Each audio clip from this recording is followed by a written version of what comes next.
un poco los minutos de cortesía, ya se están incorporando ya prácticamente la mayoría. Si te parece, Antonio, vamos a comenzar la sesión, ¿vale? La gestión de la continuidad de la empresa en época de crisis, un título que a mí me ha encantado por lo que conlleva, por la continuidad, por la gestión en tiempos de crisis y por gestión de empresa. Es decir, junta muchas cosas que creo que son un momento perfecto para empezar a pensar en ello, ¿no? Estamos en un momento, como lo comentábamos antes en los inicios, de mucho fondo europeo, de mucha continuidad, de mucha incertidumbre, sobre todo un mundo muy convulso en el que cada vez nos tenemos que adaptar con más rapidez. En el caso de los servicios públicos no es una excepción, más todo lo contrario. Tanto en pandemia, prácticamente todo, bueno, prácticamente no, la mayoría de los servicios públicos han seguido prestándose, ¿verdad? Que no se aplaudía a la persona que estaba arreglando las calles, barriendo, desinfectando, o a la persona que llevaba agua a las casas, pero creo que era muy importante también en que esa normalidad de la pandemia nos haya mantenido como sociedad, yo creo que más fuerte y más importante, ¿no? Simplemente agradecer a la escuela, a la Red Elige, a Goberna, ¿no? A la Fundación Ortega, que ha colaborado en el diseño de estos seminarios. A la comercialización, a saludar a todos los asistentes de Latinoamérica, que para nosotros es un placer poder compartir. Esperamos conocer vuestras preguntas en el debate y cualquier inquietud que tengáis, ¿vale? Sí, recordar un par de cosas a todos los que sois empresas públicas. Bueno, no hace falta que presentemos, no se trata de hablar de mi libro, ¿no? Pero también es importante que en caso de que seáis empresas públicas y queréis información de la Red Elige, estamos a vuestra disposición en redelige.es, una asociación que pretende aunar criterios, conocimientos y sobre todo buenas prácticas en el mundo de las empresas públicas de servicios públicos locales. También que si no sois empresas públicas o queréis incorporaros como asociados a la Escuela de Servicios Públicos para aportar, para acceder a todos estos seminarios, que creo que están teniendo un éxito importante, para aportar, para incorporaros a los cursos que vamos a ir sacando a través de la escuela con las bonificaciones correspondientes, bueno, pues os dejo la dirección en www.escueladeserviciospublicos.es. Ahí podéis tener información sobre cómo ser empresa colaboradora o mandarnos un correo. Y poco más. Tenemos en principio una hora y cuarto. Tendremos un debate a todos los asistentes. Si quieren hacer alguna pregunta, tenemos un chat habilitado para que nos vayan haciendo esas preguntas que nosotros le trasladaremos al ponente y poco más. Te voy a presentar a Antonio Rodríguez Furones, ingeniero de caminos. El currículum es tan extenso que me vas a permitir que reduzca, ¿no? Es ingeniero de caminos, canales y puertos, calificación de matrícula de honor y premios mejor proyecto fin de carrera por la Universidad de Cantabria, máster en MBA por ESADE, varios programas PDD en IES, estudio de posgrado en Duke, en Oxford. Además de magnífico profesional, yo tengo el privilegio de haber contado en su alumnado como docente del Instituto de Empresa y en ESADE con el programa de gobernanza. Como veis, tenemos un maravilloso ponente que hoy nos va a hablar de la gestión de la continuidad de las empresas, ¿vale? Y sobre todo yo creo que ese momento en el que estamos de ¿ahora qué? ¿Vale? Es decir, cómo gestionamos todas estas cosas porque estamos con demasiada información, mucho nerviosismo y tenemos que llegar a una continuidad de la empresa, ¿no? Y sin más, porque yo me pongo a charlar y no paro, te cedo la palabra, Antonio. Muchísimas gracias por venir, gracias a Goberna, gracias a la escuela y gracias a la Red Elige. Cuando tú quieras.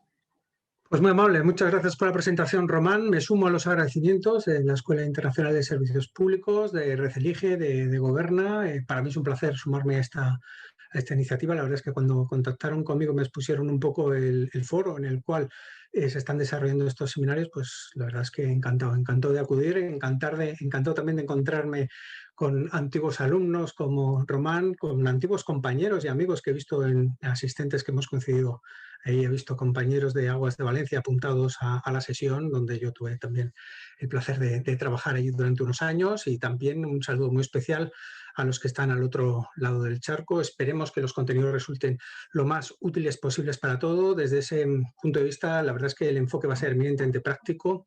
Yo os animaría a hacer lo que apuntaba Román, cualquier duda, cuestión, que a medida que vayamos introduciendo los principales conceptos asociados a la gestión de continuidad que os vaya surgiendo, pues con el chat y gracias a la mediación de Román, pues lo que se trata es que esta sesión resulte lo más interactiva y lo más útil posible, no que venga yo y os suelte aquí un rollo en plan, si me permitís la expresión, en plan magistral, sino que esto realmente resulte lo más práctico para todos, ¿no? Entonces voy a dar a compartir la sesión.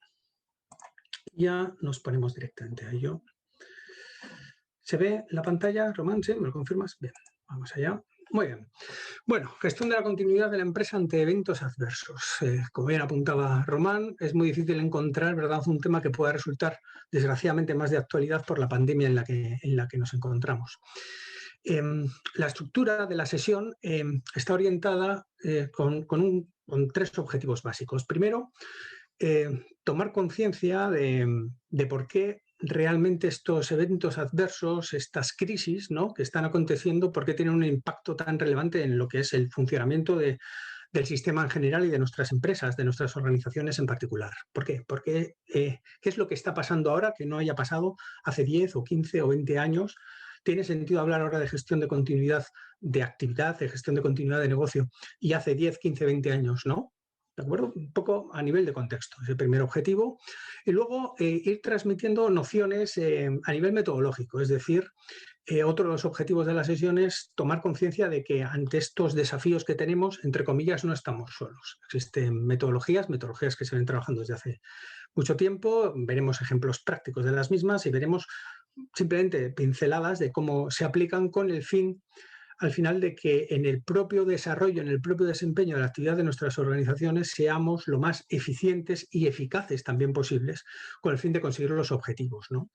Desde ese punto de vista hago también mía la introducción de Román en cuanto a lo que es el comportamiento sobresaliente que han tenido los servicios públicos, ¿no? Sobre todo en las épocas más duras de confinamiento aquí en España, ¿no? Es decir, no hemos tenido ningún problema desde el punto de vista de abastecimiento de agua, no hemos tenido ningún problema en cuanto a lo que es el suministro eléctrico, no hemos tenido problemas desde el punto de vista de lo que ha sido el suministro de datos, ¿no?, que han funcionado lo que son las infraestructuras perfectamente y hemos podido tratar de virtualizar en la medida de lo posible, dependiendo de la actividad, de lo que es nuestra actividad, y eso solo ha sido posible gracias al desempeño de grandes profesionales que han estado al pie del cañón en momentos realmente complicados, ¿no?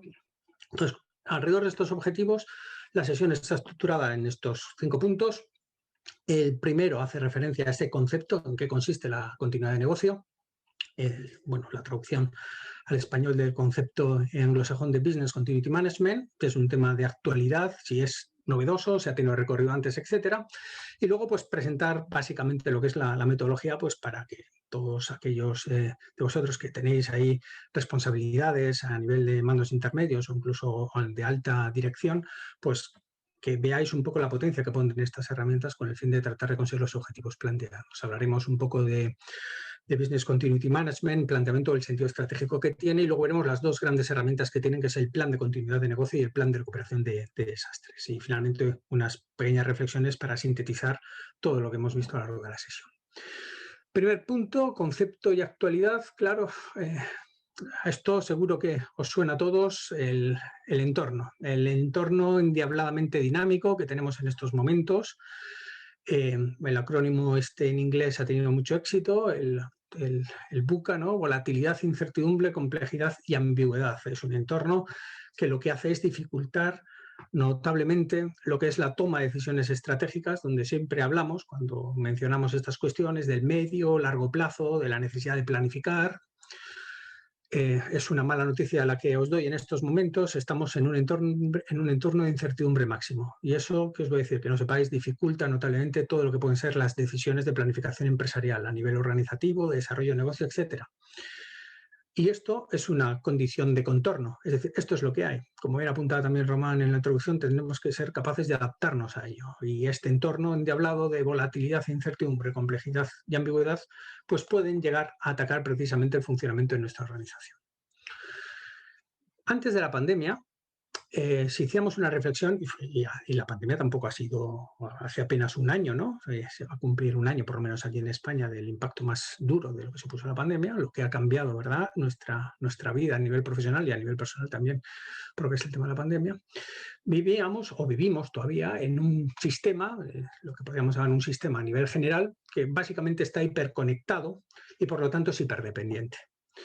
Y precisamente hemos generado este sistema tan eficiente, tan hipereficiente, pues debido a fenómenos como por ejemplo la globalización o como por ejemplo también el desarrollo tecnológico, que nos está permitiendo acceder a golpe de clic a todas las partes del mundo, a poder cerrar tratos, actividades comerciales en geografías hasta hace 15 o 20 años de muy difícil acceso, y a su vez, desde el punto de vista de globalización y la facilitación de todo lo que son los tratados de libre comercio o a nivel comercial, la reducción generalizada de aranceles, pues ha permitido conseguir que vayamos introduciendo en nuestros modelos de negocio de actividad un elevado incremento de la eficiencia. Hace 20 o 30 años, por hablar aquí de España, pero podríamos hablar también de cualquier otro país del mundo, era relativamente, hace 25 años, por ejemplo, era relativamente difícil encontrar empresas que estuvieran vinculadas, por ejemplo, a nivel de fabricación con China, salvo igual las grandes compañías, etcétera. Sin embargo, hoy hasta las pymes más con una actividad quizás más reducida, más especializada, pues ya juegan en una liga global. Todas estas posibilidades de conectividad y dependencia alrededor de aumentar el grado de eficiencia de lo que son nuestros modelos de negocio o de lo que es nuestro propio funcionamiento como organización, se ha traducido en una mayor presión económico-financiera. Y aquí simplemente constato la realidad de lo que seguro están viviendo todos ustedes ahí en sus organizaciones. Año tras año el presupuesto se ajusta, todos son más exigentes, los clientes son más exigentes, los accionistas son más exigentes y tenemos presión a la hora de conseguir mejorar lo que son los resultados. ¿Y cómo actuamos? Pues la tendencia generalizada ha sido pues, reducir, optimizar costes operativos para tratar de insistir en el concepto de eficiencia. Vamos a ser lo más eficientes posibles a la hora de producir un bien, a la hora de prestar un determinado servicio. Precisamente eso, en ocasiones y por esa profundidad, esa presión, digamos, económica financiera se ha traducido en ocasiones en decisiones, entre comillas, cortoplacistas, en la búsqueda de la rentabilidad inmediata.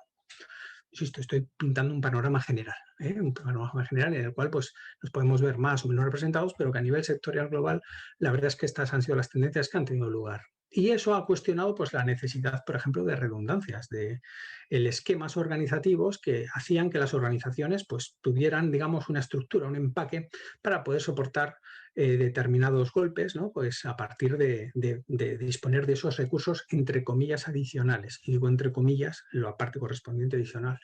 Claro, cuando tenemos una exigencia cortoplacista económico-financiera, empezamos a recortar de donde sea para ser capaces de cumplir con esos objetivos y al final lo que hemos conseguido son estructuras hiper afinadas, hiper eficientes, pero que lo que se ha generado, en principio, es un equilibrio inestable, ¿no? Y me he permitido traer la figura de los 3 equilibrios, un equilibrio estable, es decir, si la pelotilla se mueve fuera de su posición de equilibrio, tiende a volver a esa posición de equilibrio. Si estamos en un equilibrio indiferente, estamos en esta posición. Si se mueve, pues se mueve y no vuelve a su posición, pero se queda en el sitio en el cual lo hemos movido. Esa es la definición de equilibrio indiferente. Pero si estamos en un equilibrio inestable, una pequeña perturbación puede hacer que perdamos este grado de desempeño ya alcanzado. Esta es un poco la foto general de este sistema hiperconectado, hiperdependiente en el que tenemos. Y esto se traduce en una fragilidad en que tenemos que ser conscientes de lo frágil que es la realidad en la que vivimos, que está asociado a ese entorno cada vez más volátil y a esos modelos de negocio, esas actividades que cada vez tienen cadenas de procesos más complejas, integradas, con más intervinientes, con geografías dispares. de tal forma que esto que en algún momento se decía, ¿no?, de matemática del caos, que si una mariposa agitaba las alas en Taiwán, eso podía provocar un maremoto en otra parte del mundo, pues fíjense, quizás una mala praxis sanitaria en Wuhan, fíjense lo que ha podido provocar a nivel global, ¿no? En definitiva, la situación en la que nos encontramos es de una alta volatilidad de ese entorno, pues por un montón de variables. Podemos centrarnos en la sanitaria, que es quizás la que más nos preocupa en estos momentos, pero también podríamos hablar, y a lo largo de la sesión seguro que sale también la parte tecnológica, la parte político-legal, la parte económica, etcétera. Esa volatilidad se pone en manifiesto sobre ese sistema hipereficiente con un montón de conexiones, y esto lo que nos genera es que nuestra empresa, nuestra organización, nuestro entorno ha sufrido en los últimos tiempos un aumento en cuanto a lo que es la probabilidad de afección de eventos adversos, digamos, exógenos, ¿no? Hace 50 años, este no es el primer coronavirus que surge en China, y seguro que han leído un montón de literatura alrededor al respecto. Los coronavirus surgen con una determinada periodicidad en China, pues fruto un poco de sus características culturales y sus usos en cuanto a gastronomía, etcétera. Y ha habido epidemias importantes, pero que han quedado circunscritas en China hace 30 o 40 años, pero que precisamente por todo este entorno tan global en el que nos encontramos, pues ha aumentado la probabilidad de afección de esos eventos adversos que en otras ocasiones podían ser ajenos a nuestra actividad y que nos pueden impactar directamente. En definitiva, el mensaje aquí es: nuestra realidad es cada vez más frágil. ¿Cómo se define la gestión de la continuidad de negocio? Aquí me permito traer una definición de una ISO, la ISO 22301, que articula que la gestión de continuidad de negocio es un proceso de gestión integral que identifica esas amenazas potenciales, clasifica lo que son los impactos y alrededor de eso pues, se plantea un conjunto de recomendaciones para hacer organizaciones que sean, ahora diríamos, resilientes. Les tengo que confesar que no es una palabra que a mí me guste mucho, pero que sean organizaciones que sean capaces de resistir, que sean capaces de adaptarse, que sean capaces de enfrentarse a situaciones fuera de lo ordinario, fuera de lo que es el entorno en el cual ellos operan habitualmente, y que si se produce una perturbación del entorno, esas organizaciones disponen de metodologías, de estructuras, de recursos para adaptarse de tal manera que lo que es el objeto final de esa compañía, en cuanto a lo que es la prestación de un servicio o lo que es la fabricación de un bien, se vea lo menos afectado posible. Es decir, que esos golpes que se pueden producir sobre las actividades que desarrollan las organizaciones finalmente no afectan a lo que es el propio entregable que recibe el cliente. Esa sería la misión última de estos sistemas de gestión que vamos a pasar a expresar ahí a continuación. La gestión de la continuidad, el Business Continuity Management, la gestión de la continuidad de negocio, la gestión de continuidad de actividad, si estuviéramos hablando de servicios públicos, ¿es un concepto novedoso? ¿Es un concepto que surge ahora porque tenemos la pandemia? Pues no es un concepto novedoso, se viene trabajando esto desde los años 50, la metodología surge ahí en Estados Unidos, en las escuelas de negocio norteamericanas, en agencias federales. Se ha desarrollado también con una ISO, la ISO 22301, que la inicial es la 2012, que sigue evolucionando, pero más allá de lo que puede ser los sistemas de calidad, a mí lo que me gustaría es que les quedara la idea que esta metodología se ha venido trabajando en un montón en el mundo, en un montón de organizaciones con el fin de tratar de generar esas organizaciones que sean lo más resistentes y lo más eficientes posibles ante crisis puntuales que pueden dañar precisamente el funcionamiento de esa organización, ¿no? Fíjense que cuando hablamos de eventos adversos externos, ahí hay un capítulo muy importante que son las catástrofes naturales, ¿no? Ahí esta metodología está, por ejemplo, fuertemente implantada en aquellos países pues donde tienen grandes afecciones, por ejemplo, de terremotos, de grandes afecciones asociadas pues, a deslizamientos de ladera, y en Latinoamérica hay varios países que han trabajado de forma sistémica la aplicación de estas herramientas. Otra cosa es que luego hayan alcanzado el nivel de eficiencia precisamente para poder encajar el impacto de la mejor manera posible, pero desde el punto de vista del mensaje, esta metodología no es novedosa, sino que ya se viene trabajando y ya va teniendo un recorrido. Ese recorrido, además, aunque nos vamos a focalizar en la parte correspondiente a la organización, en la parte correspondiente a empresa, la verdad es que lo que son los principios metodológicos